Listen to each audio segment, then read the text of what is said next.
میں اللہ کے حضور دعا کرتا ہوں کہ اللہ تعالیٰ میدان کربلا کی ہواؤں کا صدقہ، اللہ تعالیٰ حسین ابن علی کے خون کا صدقہ ہماری زندگی پردہ پوشی والی کرے اور موت ایمان والی کرے، اور اللہ تعالیٰ ہمیں ہر فتنے سے محفوظ رکھے اور ہماری اولادوں کو بھی حضور کی اولاد کا وفادار رکھے۔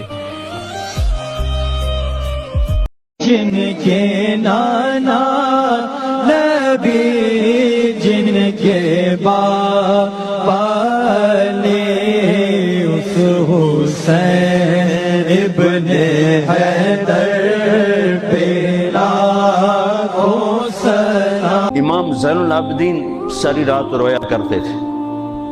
ان کے ایک خادم نے کہا، حضرت آپ ساری رات ہی روتے رہتے؟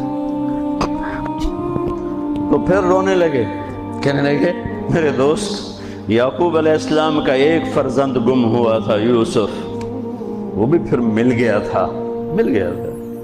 اس ایک کی جدائی میں 40 سال رو اپنی آنکھیں ختم کر دی۔ ارے میرے دوست، میں نے تو اپنی آنکھوں کے ساتھ اپنے سارے گھر کو ذبح ہوتے دیکھا۔ میری آنکھ، آپ کو پتا ہے جب ہم مریں گے نا، سکرات کا جو وقت ہوتا ہے، زبان بھاری ہو جاتی ہے، جملے نہیں نکلتے۔ دیکھیں زبان کا عادی ہونے کے مطلب سمجھو۔ مثال دیتا ہوں، موٹر سائیکل پہ، گاڑی میں آپ کہیں جا رہے ہیں، اچانک بریک لگا، سامنے سے کوئی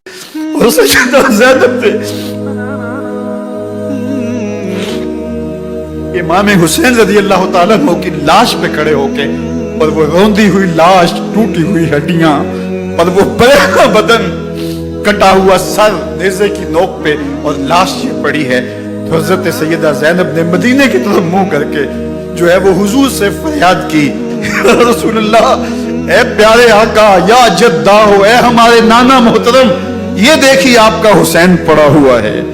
بدن سے کپڑے اتار لیے گئے، خاک ہوائیں اڑا رہی ہیں، اور اس کے اوپر چادر جو ہے وہ مٹی کی پڑ گئی ہے، یا محمد آہو۔ اور آگے فرمایا، حضور آپ کی اولاد کاٹ دی گئی، اور پھر کہا بنا تو کا سبایا، حضور دیکھیے آپ کی بیٹیوں کے ہاتھ